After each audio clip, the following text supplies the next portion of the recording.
இலங்கை அபாரம் 27 ஆண்டுகளுக்கு பிறகு இந்தியாவை வீழ்த்தி தொடரை கைப்பற்றியது. கொழும்புவில் நடைபெற்ற ஒருநாள் கிரிக்கெட் போட்டியில் இந்தியாவை வீழ்த்தி 27 ஆண்டுகளுக்கு பிறகு தொடரை இலங்கை கைப்பற்றியுள்ளது.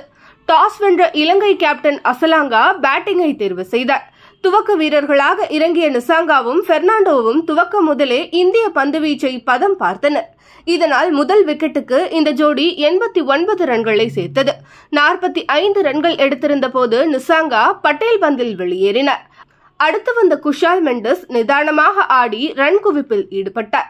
96 ரன்கள் எடுத்திருந்த பெர்னாண்டோ பராக் பந்தில் LBW ஆகி சதத்தை தவறவிட்டார். தொடர்ந்து வந்த பின்வரிசை வீரர்கள் வந்த வேகத்தில் பெவிலியன் திரும்பியதால் 50 ஓவர் முடிவில் இலங்கை அணி 248 ரன்கள் சேர்த்தது. தொடர்ந்து களம் கண்ட ரோஹித் மற்றும் கில் ஜோடி ரன் குவிக்க தடுமாறியது. 6 ரன்கள் எடுத்த நிலையில் கில் பெர்னாண்டோ பந்தில் கிளீன் போல்டானார். இந்த போட்டியிலாவது அணியை கரை சேர்ப்பார் என்று நினைத்த ரசிகர்களுக்கு 20 ரன்னில் அவுட் ஆகி கோலி அதிர்ச்சியை கொடுத்தார்.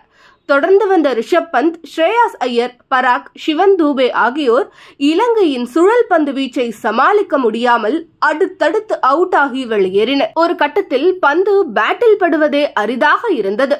வாஷிங்டன் சுந்தர் மட்டும் ஆறுதல் அளிக்கும் விதமாக விளையாடி 30 ரன்களை சேர்த்தார். எதிர்முனையில் இவருக்கு பக்கபலமாக விளையாட வீரர்கள் தவறியதால் இந்தியா 138 ரன்களை மட்டுமே எடுத்தது.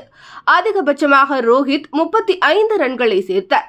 இதன் மூலம் இலங்கை அணி 110 ரன் வித்தியாசத்தில் அபார வெற்றி பெற்றது. இலங்கை தரப்பில் வெள்ளாளக்கே 5 விக்கெட்டுகளை வீழ்த்தினார். இந்த வெற்றியின் மூலம் 3 போட்டிகள் கொண்ட ஒருநாள் தொடரை 2-0 என்ற கணக்கில் இலங்கை கைப்பற்றியது.